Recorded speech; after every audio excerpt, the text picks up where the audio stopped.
Mais avant, nous allons demander au professeur Félix Zonien, c'est ça, de prendre la parole pour son intervention. Nous vous remercions.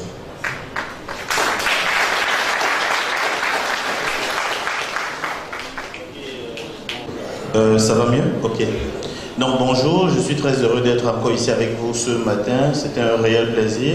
Déjà parce que j'imagine que c'est une nouvelle aventure, c'est un nouveau départ, j'ai envie de dire, un nouveau départ économique. Et puis je suis bien content d'être là avec vous aujourd'hui parce que je sais ce que ça représente pour vous le lancement de cette campagne CMIT 500 000. Je sais exactement ce que ça représente pour la bouffée d'air, la bouffée d'oxygène que ça peut apporter pour un nouveau modèle économique, pour le système en lui-même. Donc, c'est tenant compte de ça que je suis là. Et aussi et surtout parce que ce qui se passe aujourd'hui, ça rentre en droite ligne avec quelques recommandations que j'ai faites récemment. C'était il y a 3 jours, juste dans la salle d'en bas, quand il m'a été donné d'apporter une critique objective et surtout constructive au système, de dire ce qui marchait et quels sont les éléments qu'il fallait pour peaufiner le système, faire en sorte qu'il atteigne sa pleine mesure. Donc j'avais suggéré un certain nombre de choses et puis ce qui se passe ce matin, ça rentre en droite ligne avec ces recommandations-là. Il y avait une recommandation capitale qui était justement celle d'avoir une plateforme, un système informatique, un logiciel, un logiciel suffisamment performant pour garantir la traçabilité, la sécurité de vos investissements, de vos revenus et notamment la traçabilité des transactions, des investissements. Donc je vois que c'est ce qui est en train d'être fait et qui est en train d'être fait de la manière la plus magistrale possible. Donc là, de ce point de vue, je trouve que c'est important, c'est essentiel parce que vous allez être à peu près 500 000 à être enrôlés dans un semestre, si Dieu voulant, un peu plus. Donc c'est important qu'il y ait un système assez robuste pour gérer les transactions de façon instantanée de tout ce monde-là qui va chaque jour consommer, qui va chaque jour épargner, qui va chaque jour produire, qui va chaque jour investir. Donc, il y a une multiplicité de produits, il y a une multiplicité de transactions qui peuvent avoir lieu. C'est important qu'on ait une plateforme assez robuste, assez fiable et assez pertinente.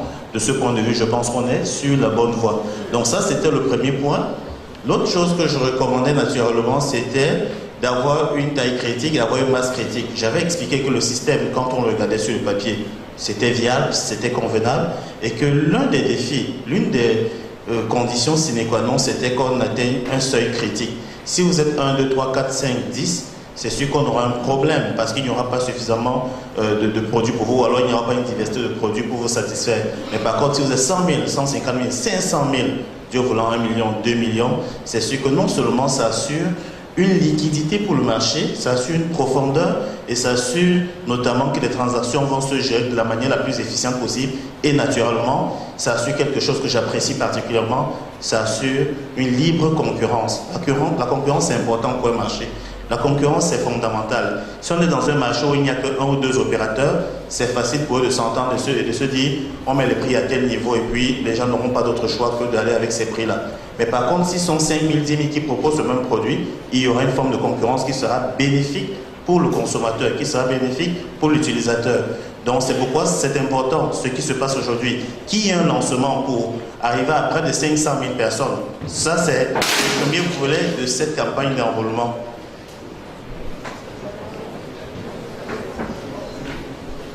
J'espère que ce n'est pas à cause de moi.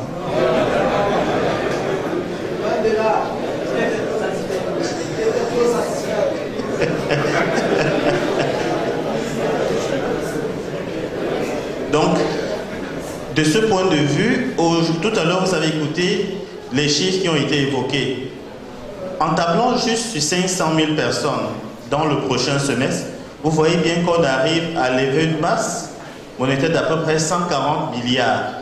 Et là encore, c'est 140 milliards, vous savez bien qui est ce qu'on appelle le multiplicateur de crédit qui va naturellement agir. Avec 140 milliards de garanties, on peut mobiliser dans ce réseau, dans ce secteur, dans ce canal qui va être développé, au moins 420 milliards qui va servir à tous les investissements. Mais une chose que moi je veux bien préciser, pour qu'on sache bien, parce qu'on entend des chiffres qui s'envolent, je veux bien qu'on se dise que ce 140 milliards de francs CFA, tablé sur 500 000 personnes, au fond, si on arrive à le constituer, c'est un fonds de garantie, mais c'est aussi un fonds de stabilité qui va garantir la pérennité du système.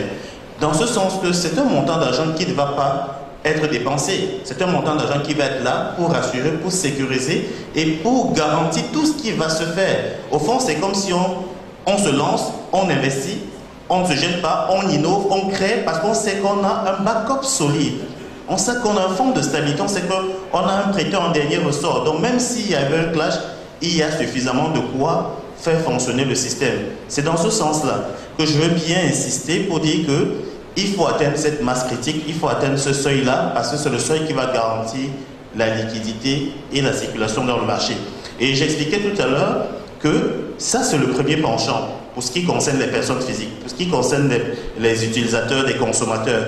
Il va falloir qu'il y ait naturellement, dans le même sens, dans le même ordre d'idée, une autre vaste campagne d'enrôlement au niveau des personnes morales, au niveau des producteurs. Ça va être important parce que s'il y a plusieurs entreprises, plusieurs producteurs qui vous proposent une variété, une large diversité des biens, des services, c'est clair qu'à un moment donné, vous n'aurez même pas besoin d'aller regarder en dehors du réseau.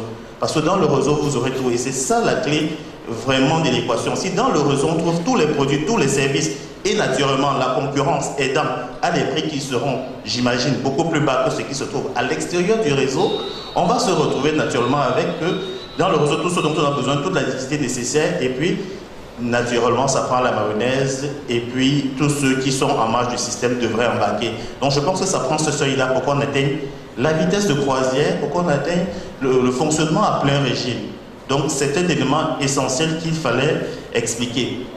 Maintenant, une chose que je vais expliquer notamment au niveau de ces compagnies-là, au niveau de ces producteurs, ou au niveau de ceux d'entre eux qui pourraient être réticents. Je comprends bien qu'il arrive parfois, et la dernière fois on en discutait, c'est que parfois les gens vont vous dire « Ok, d'accord, je suis insolvable, je n'ai pas d'argent pour rembourser. » Mais il faut bien qu'on se le dise. Dans le système, la particularité, la beauté de la chose, j'ai envie de dire, c'est que vous n'avez justement pas besoin d'argent pour rembourser. Vous remboursez avec ce que vous savez faire le mieux, votre production. Je vais peut-être prendre 2 minutes pour expliquer quelque chose. Vous savez, dans le passé, quand on regarde l'histoire des faits économiques, il y a souvent eu des crises économiques, il y a souvent eu des faits, il y a eu des grands moments dans la vie économique. Avant, quand on arrivait avec la révolution industrielle, on arrivait avec la standardisation, la sidérurgie, la métallurgie, le mot d'ordre c'était de dire produisez massivement, produisez beaucoup, ne vous gênez pas, lâchez-vous, produisez. Justement, beaucoup de gens ont produit, mais ça nous a mené à une crise. La crise de 1929, c'était une crise de surproduction. Ce n'était pas de la sous-production, c'était de la surproduction. Dans ce sens que vous arrivez à un niveau où vous avez beaucoup produit, mais il n'y a pas de marché pour l'absorber. Et c'est pour ça que des économistes comme Keynes sont arrivés avec la loi de l'offre et de la demande, sont arrivés avec une théorie économique où, en fait, Keynes c'était un fils de commerçant. Il était à la maison, on disait il faut produire beaucoup, donc son père ne faisait qu'accumuler les stocks. Après il disait mais c'est quand même curieux, les stocks vont nous tuer à la maison, il y a la marchandise qui s'accumule, on va être étouffé, il n'y a pas d'argent qui a, qu'est-ce qu'on fait? Donc c'est ça qui l'a amené à se dire non, désormais il ne faut pas produire pour produire, il faut produire parce qu'il y a un marché. Donc désormais avant de produire, essayons de regarder est-ce qu'il y a un marché qui va absorber notre production. S'il y a un marché, on produit en conséquence, on produit par rapport à ce que le marché peut absorber, pour ne pas se retrouver en situation de surproduction qui ne correspond pas à une liquidité financière. Donc c'est comme ça qu'on a fonctionné jusqu'à maintenant, dans la production par rapport au marché. Et maintenant, ce que le système veut, c'est de revenir au juste milieu entre les deux. Et c'est quand même assez curieux parce que le système revient toujours, essaie de réconcilier tous les modèles qui existent. C'est revenir au juste milieu de dire quoi? Au producteur qui est inquiet, qui se dit mais si je produis, je ne suis pas sûr que les gens vont l'acheter. C'est de dire mais non, justement, le système est fait de telle manière que vous n'avez pas besoin d'argent pour rembourser. Si vous avez un problème de solvabilité, si vous avez des sommes à rembourser, vous pouvez rembourser avec votre production. Et ne soyez pas inquiet pour le marché parce que justement, si on enrôle 500 000 personnes, 1 million, 2 millions de personnes, ça vous garantit un marché. Produisez, fermez les yeux, ne vous gênez pas parce que la clientèle est déjà là, elle est canalisée, elle est fidélisée, elle est dans le secteur, elle est dans le canal, c'est ça. C'est ça qui doit être la garantie pour ces producteurs, pour ces opérateurs-là. Parce que je comprends bien qu'il fonctionne avec l'économie de la loi de l'offre et de la demande qui se dit si je produis beaucoup, est-ce que j'aurai des gens pour acheter? S'il n'y a pas de gens, donc je n'aurai pas d'argent. Non, justement, vous pouvez rembourser sans argent, vous pouvez rembourser avec votre production. Parce que dans le marché, la règle, c'est quoi? C'est que les gens doivent consommer. Et parce qu'ils doivent consommer, ils doivent reprendre ce que vous leur donnez. Donc, même si vous n'avez pas d'argent, vous allez rembourser avec votre production. Et de ce fait-là, vous avez déjà une demande qui est préparée, vous avez une demande qui est canalisée, vous avez une demande qui est orientée vers vous. Donc, de ce point de vue, il y a une très bonne réconciliation de l'économie de production, tout simplement, et puis l'économie qui veut qu'on ait une forme de loi de l'offre et de la demande. Donc c'est pourquoi je voudrais bien qu'après ce premier penchant, où il y a eu un enrôlement de plusieurs personnes au niveau du CEMIT, qui, j'imagine, pour la plupart seront des gens qui ont un revenu, un salaire, qui sont des consommateurs, il faut un enrôlement massif au niveau des opérateurs et beaucoup de producteurs. Parce qu'il faut ça impérativement. Je me répète, mais c'est mieux que de se contredire. Il faut vraiment ça. Il faut qu'il y ait plusieurs personnes qui arrivent, qui proposent les mêmes produits et services. Et comme ça, avec la concurrence, ils seront d'abord obligés de s'améliorer. Ils vont apporter de l'innovation parce que quand il y a de la concurrence, ce n'est pas l'innovation qu'on fait la démarcation. Ça sera pour le bonheur des consommateurs qui auront des produits de qualité, mais à des prix les plus bas. Donc ça va être important. Maintenant, une recommandation que je peux faire encore, parce qu'on en avait déjà discuté quelques-unes la dernière fois, une recommandation, ce serait de dire, là on est en train de parler d'un marché, de plusieurs acteurs. Et quand on dit marché, vous savez, moi j'ai fait l'économie, j'ai fait la finance, il y a des théories en économie et finance auxquelles je ne crois pas beaucoup. Le marché qui s'autorégule, je n'y crois pas. Je dis que le marché va fonctionner tout seul, tout va bien marcher, il n'y a personne qui bouge, les acteurs vont bien se comprendre. Moi, je n'y crois pas. En finance, il y a ce qu'on appelle aussi l'efficience des marchés. Je ne crois pas beaucoup à ça aussi. L'efficience des marchés veut que sur le marché, tout le monde a la même information, tout le monde sait quoi faire, tout le monde sait exactement quels sont ses intérêts, tout le monde assimile l'information. On y va avec le même niveau d'information, le même niveau de compétence, le même niveau de compréhension. Ce n'est pas vrai. Dans un marché, il y a des gros, il y a des petits, il y a des forts, il y a des faibles. Et quand on parle de marché, c'est important qu'on ait une autorité de marché. Donc ça va être ça vraiment, ma principale recommandation, c'est qu'il y ait une autorité de marché. Une autorité de marché qui va agir à deux niveaux. Qui d'abord va édicter les critères d'accès sur le marché. Je pense de ce point de vue, c'est bien quasiment fait, mais surtout qui va réglementer le marché, dit pour tous les types d'acteurs, que ce soit des consommateurs, des producteurs, des opérateurs, des personnes physiques, des personnes morales, dit exactement quel va être le rôle de chacun, comment il va fonctionner, quels seront ses droits, quels seront ses devoirs. Parce que si on ne le fait pas, on va se retrouver dans le marché avec des gens qui sont tout puissants et qui peuvent à un moment donné écraser les autres. Donc ça va être important d'avoir une forme de régulation du marché. Qu'il y ait un gendarme du marché, c'est ça l'autorité de marché, qui dit exactement quelles sont les barrières, les frontières, les compétences de chacun.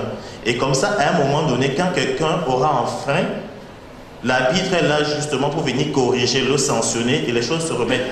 Parce qu'il faut trouver le juste milieu. Une économie pure qui veut que le marché s'autorégule, ça ne marche pas. On a vu ce que ça a fait. Ça nous a mené à la crise financière. Parce qu'on a vu que tout le monde n'avait pas le même niveau de compétence. Tout le monde n'avait même pas la même information. Il y en a qui ont plus d'informations que d'autres. Il y en a qui ont l'information privilégiée, que d'autres n'ont pas. Donc ils s'en servent pour faire des super profits, naturellement au détriment des autres. Donc, économie pure avec des marchés qui s'autorégulent, ça ne marche pas. De la même manière, une autorité qui fait de l'interventionnisme, ça aussi, c'est pas bien. C'est-à-dire qu'il y ait une autorité, future d'État qui arrive, qui dit tout le temps on fait ci, on fait ça, on fait ça. Non, à un moment donné, il faut laisser les acteurs échanger entre eux. Il faut laisser les acteurs fonctionner. Il faut une autorité qui est là, qui a dit dès le départ comment ça va fonctionner, a donné les règles, chacun sait quoi faire, et l'autorité est derrière, regarde. Quand il y a un acteur qui sort de ses prérogatives, l'autorité intervient pour sanctionner, réglementer. Ça va être important. Autrement, des gens vont se retrouver en situation de monopole et pourront à un moment donné concentrer un peu trop de pouvoir. Donc de ce point de vue, ça va être capital d'avoir une autorité de marché qui aille dans ce sens. Donc c'est un peu l'essentiel de mon intervention pour ce matin avant le lancement officiel et je dirais solennel du CEMIT 500 000. Donc cela dit, on est en face d'un système qui est viable, qui est périn et justement pour lequel il faudrait un dispositif intéressant, c'est sur la bonne voie. Il faudrait un enrôlement massif, c'est ce qui s'apprête à être fait et pour lequel naturellement il faut une forte gouvernance. Moi je crois beaucoup en la gouvernance. Je suis un champion de la gouvernance. Il faut un dispositif de contrôle, de surveillance, de gouvernance important pour ce projet qui se veut massif.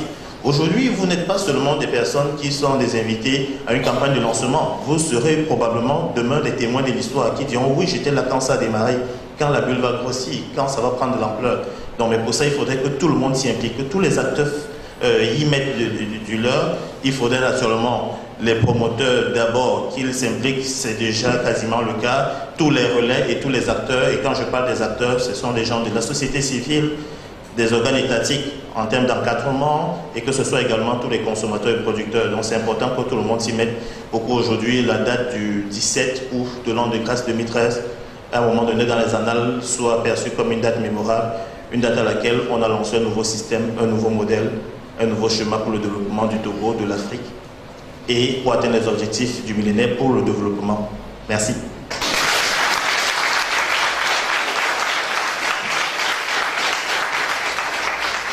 Merci. Nous remercions le professeur Félix qui, parfois, nous a une fois encore instruit et mystifié par la maîtrise du